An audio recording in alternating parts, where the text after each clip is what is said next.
करावं.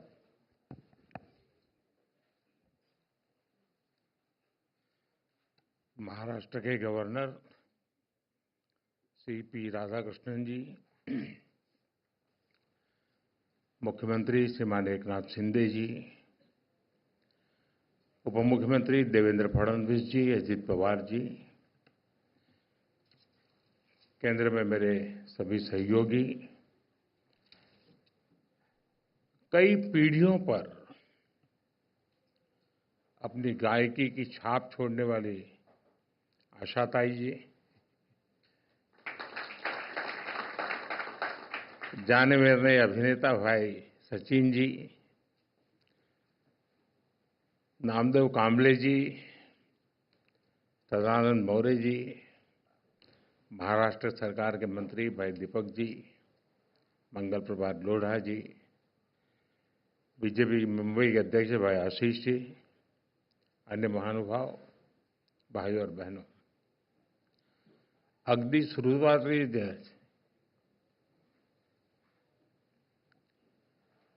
महाराष्ट्रातील, महाराष्ट्राबाहेरील आणि सर्व जगातील मराठी भाषक मंडळीचे मराठी भाषेला अभिजात भाषा म्हणजे क्लासिकल लँग्वेजचा दर्जा मिळाल्याबद्दल अतिशय मनापासून अभिनंदन करतो.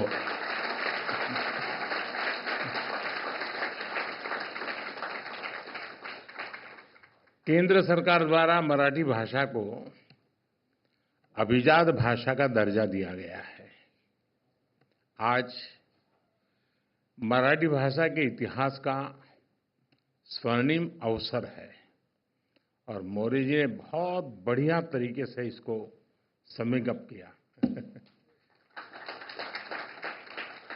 इस निर्णय का, इस पल का महाराष्ट्र के लोगों को, मराठी बोलने वाले हर व्यक्ति को दशकों से इंतजार था. मुझे खुशी है कि महाराष्ट्र का ये सपना पूरा करने में कुछ करने का सौभाग्य मुझे मिला. आज खुशी के इस पल को साझा करने के लिए मैं आप सबके बीच हूं. मराठी के साथ बंगाली, पाली, प्राकृत और असमिया भाषाओं को भी क्लासिकल लैंग्वेज का दर्जा दिया गया है. मैं इन भाषाओं से जुड़े लोगों को भी बधाई देता हूं. साथियों, मराठी भाषा का इतिहास बहुत समृद्ध रहा है.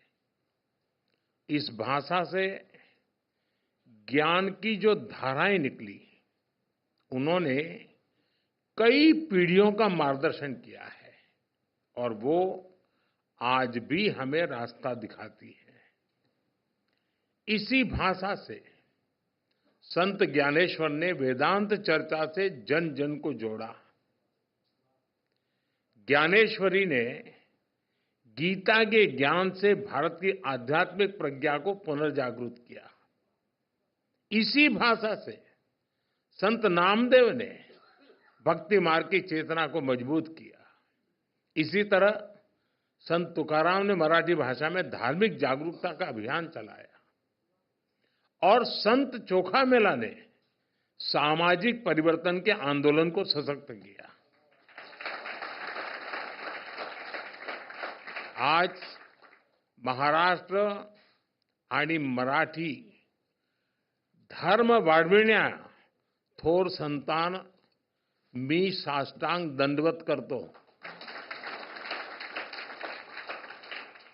मराठी भाषेला हा दर्जा संपूर्ण देशाने छत्रपती शिवाजी महाराज यांना त्यांच्या राज्याभिषेकाच्या 350व्या वर्षात केलेला मानाचा मुजरा आहे.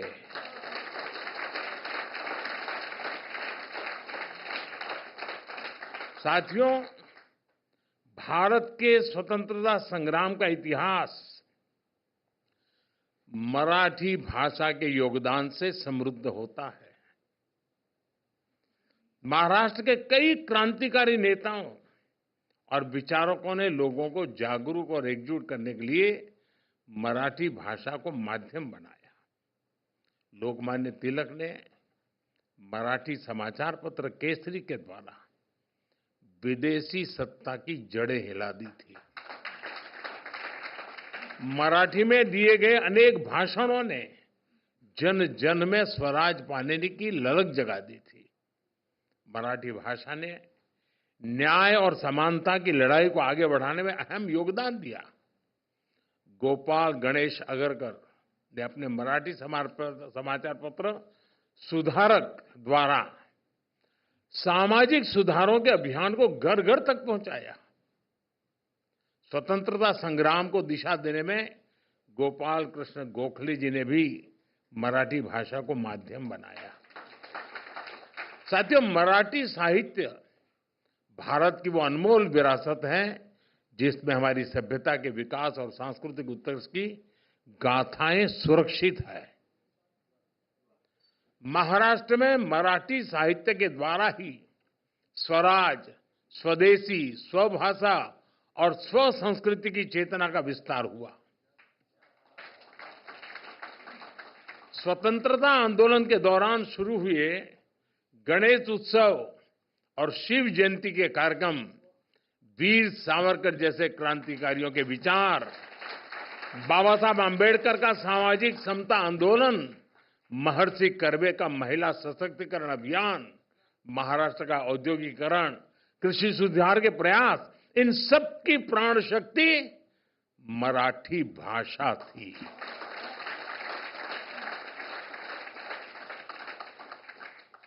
हमारे देश की सांस्कृतिक विविधता मराठी भाषा से जुड़कर और समृद्ध हो जाती है। साथियों, भाषा सिर्फ बातचीत का माध्यम नहीं होती। भाषा का संस्कृति, इतिहास, परंपरा और साहित्य से गहरा जुड़ाव होता है। हम लोक गायन पोवाड़ा का उदाहरण ले सकते हैं। पोवाड़ा के माध्यम से छत्रपति शिवाजी महाराज और दूसरे नायकों की शौर्य गाथाएं कई सदियों के बाद भी हम तक पहुंची है। ये आज की पीढ़ी को मराठी भाषा की अद्भुत देन है। आज जब हम गणपति पूजा करते हैं तो हमारे मन में स्वाभाविक रूप से शब्द गूंजते हैं, गणपति बापा मोरया। ये केवल कुछ शब्दों का जोड़ नहीं है, बल्कि भक्ति का अनंत प्रवाह है। यही भक्ति पूरे देश को मराठी भाषा से जोड़ती है। इसी तरह श्री विट्ठल के अभंग को सुनने वाले भी स्वतः मराठी से जुड़ जाते हैं।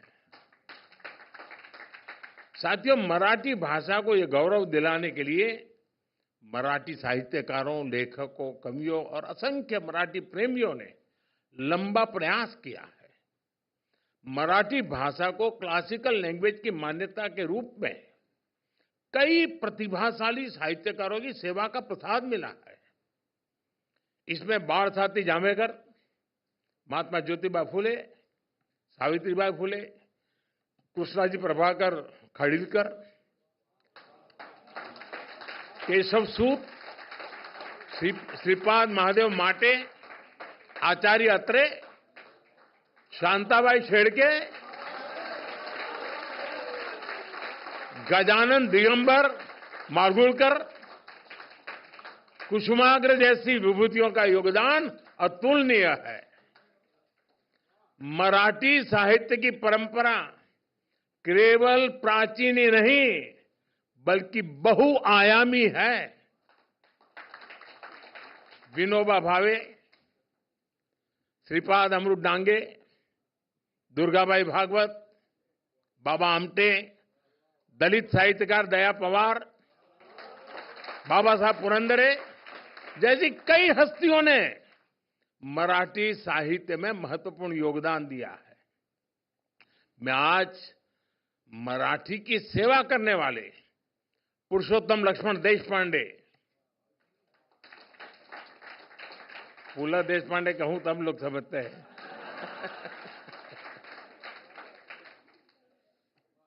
डॉक्टर अरुणा ढेरे, डॉक्टर सदानंद मोरे,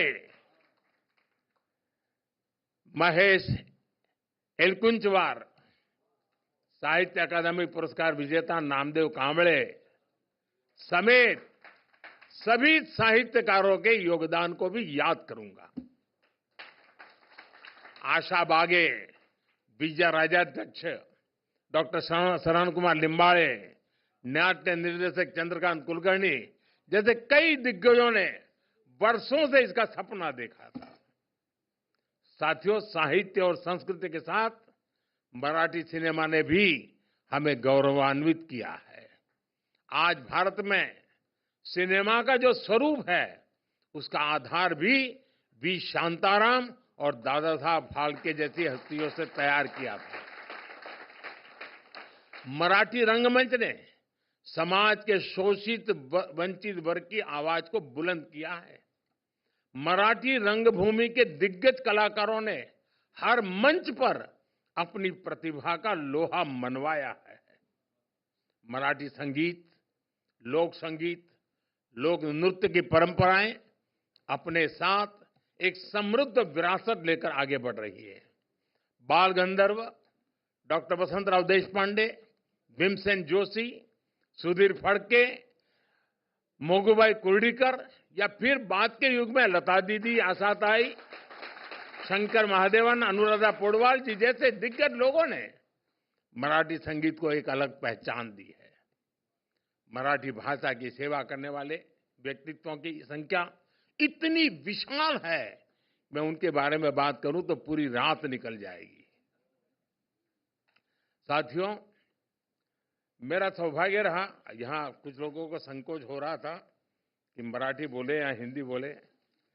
मेरा बीच में नाता टूट गया, वरना मेरा सौभाग्य था कि मुझे 2 या 3 किताबों का मराठी से मैं गुजराती करने का सौभाग्य मिला है।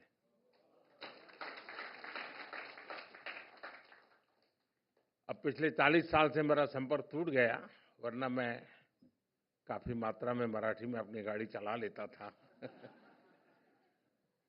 लेकिन अभी भी मुझे कोई ज्यादा असुविधा नहीं होती है, और इसका कारण ये था कि मैं जब प्रारंभिक मेरा जीवन था तो मैं अहमदाबाद में एक जगन्नाथ जी मंदिर है, वहीं रहता था, और वहीं कैलिको मिल थे पास में ही, और कैलिको मिल में जो मजदूरों के क्वार्टर थे, उसमें एक भिड़े करके परिवार महाराष्ट्र का रहता था, और उनको शुक्रवार को छुट्टी होती थी। तो स्टैगरिंग होता था उस समय, बिजली की तकलीफ रहती थी। मैं कोई पॉलिटिकल कमेंट नहीं कर रहा हूं, लेकिन वो दिन ऐसे ही थे। तो शुक्रवार को उनको छुट्टी होती थी, तो मैं शुक्रवार उनके घर मिलने जाता था। तो मुझे याद है कि उनके घर के पड़ोस में एक छोटी बच्ची थी, वो मेरे से मराठी बात करती थी। बस उसी ने मेरे गुरु बन करके मुझे मराठी सिखा दी।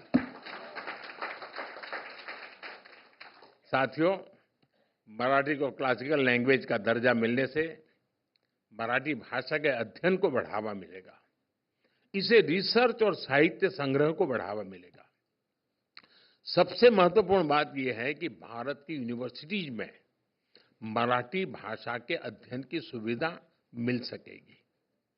केंद्र सरकार के फैसले से मराठी भाषा के विकास के लिए काम करने वाले संगठनों, व्यक्तियों और छात्रों का बढ़ावा मिलेगा। इससे शिक्षा और रिसर्च के क्षेत्र में रोजगार के नए अवसर भी बनेंगे। साथियों, आजादी के बाद देश में पहली बार ऐसी सरकार बनी है जो मातृभाषा में पढ़ाई को महत्व देती है। मुझे याद है, मैं बहुत साल पहले एक बार अमेरिका गया, तो एक परिवार में मुझे रुकना था, और मुझे उस परिवार की एक आदत मेरे मन को छू गई। मूल वो तेलुगु परिवार था, लेकिन उनके घर में नियम था, लाइफ तो अमेरिकन थी, जीवन तो वहीं का था, लेकिन नियम था कि कुछ भी हो जाए, शाम को खाना खाते समय टेबल पर परिवार के सब लोग साथ बैठेंगे। और दूसरा था शाम को खाना खाते समय परिवार का एक भी व्यक्ति तेलुगु भाषा के सिवाय एक भी भाषा बोलेगा नहीं। उसके कारण वहां जो बच्चे पैदा हुए थे वो भी तेलुगु बोल लेते थे। मैंने देखा है मास ट्रेन परिवार में जाएंगे तो आज भी सहज रूप से आपको मराठी भाषा सुनने को मिलेगी। बाकी लोगों का ऐसा नहीं है, छोड़ देते हैं, फिर उनको हेलो हाउ करने में मजा आ जाता है। साथियों, नई नेशनल एजुकेशन पॉलिसी के तहत अब मराठी में भी मेडिकल और इंजीनियरिंग की पढ़ाई संभव हुई है। इतना ही नहीं, मैंने सुप्रीम कोर्ट के जजेस के सामने रिक्वेस्ट की थी। मैंने कहा एक गरीब आदमी आपकी अदालत में आता है और आप उसको अंग्रेजी में जजमेंट देते हैं, वो बेचारा क्या समझेगा, क्या दिया है आपने। और मुझे खुशी है कि आज हमारे जो जजमेंट है उसका जो ऑपरेटिव पार्ट है वो मातृभाषा में दिया जाता है। मराठी में लिखी साइंस, इकोनॉमिक्स, आर्ट, पोएट्री और तमाम विषयों की किताबों की उपलब्ध होती रही हैं और बढ़ रही है। हमें इस भाषा को व्हीकल ऑफ आइडियाज बनाना है ताकि हमेशा जीवंत बनी रहे। हमारा प्रयास होना चाहिए कि मराठी साहित्य की रचनाएं ज्यादा से ज्यादा लोगों तक पहुंचे। मैं चाहता हूं कि मराठी भाषा ग्लोबल ऑडियंस तक पहुंचे। और आपको मालूम होगा, आपको अगर इंटरेस्ट हो भाषा में, तो भारत सरकार ने भाषिणी ऐप बनाया है। आप जरूर इसका उपयोग कर सकते हैं। ये बहुत आसानी से आप अपनी चीजों को भारतीय भाषाओं में इंटरप्रेट कर सकते हैं। ट्रांसलेशन के इस फीचर से भाषा की दीवार खत्म हो सकती है। आप मराठी बोलें, अगर मैं भाषिणी के लेकर के बैठा हूं तो मैं उसको गुजराती में सुन सकता हूं, मैं हिंदी में सुन सकता हूं। तो ये एक व्यवस्था टेक्नोलॉजी के कारण बहुत आसान हुई है। साथियों, आज हम इस ऐतिहासिक अवसर पर इसकी खुशी तो मना रहे हैं, ये मौका हमारे लिए एक बड़ी जिम्मेदारी भी लेकर आया है। मराठी बोलने वाले हर व्यक्ति का दायित्व है कि वो इस सुंदर भाषा को आगे बढ़ाने में योगदान दे। जिस तरह मराठी लोग सरल होते हैं, वैसे ही मराठी भाषा भी बहुत सरल होती है। इस भाषा से ज्यादा लोग जुड़े, इसका विस्तार हो, अगली पीढ़ी में इसे लेकर गर्व का बोध हो, इसके लिए हम सबको प्रयास करना चाहिए। आप सबने मेरा स्वागत सम्मान किया, मैं राज्य सरकार का आभारी हूं। ये कोइंसिडेंस था क्योंकि मेरा एक और कार्यक्रम था जहां यहाँ आना होता था, लेकिन अचानक यहाँ के साथियों ने मैं कह दिया कि 1 घंटा और दे दीजिए, और उसी में से ये कार्यक्रम बन गया। और आप लोग सभी गणमान्य लोग हैं जिनका जीवन इन बातों से जुड़ा हुआ है, उन सबका यहाँ उपस्थित होना ये अपने आप में मराठी भाषा का महात्म्य को उजागर करता है। मैं इसके लिए आप सबका बहुत आभारी हूँ। मैं एक बार फिर आप सभी को मराठी भाषा को शास्त्रीय दर्जा मिलने के लिए बहुत बहुत बधाई देता हूँ। महाराष्ट्रातील आणि जगातील सर्व मराठी जनांना खूप खूप शुभेच्छा देतो। धन्यवाद।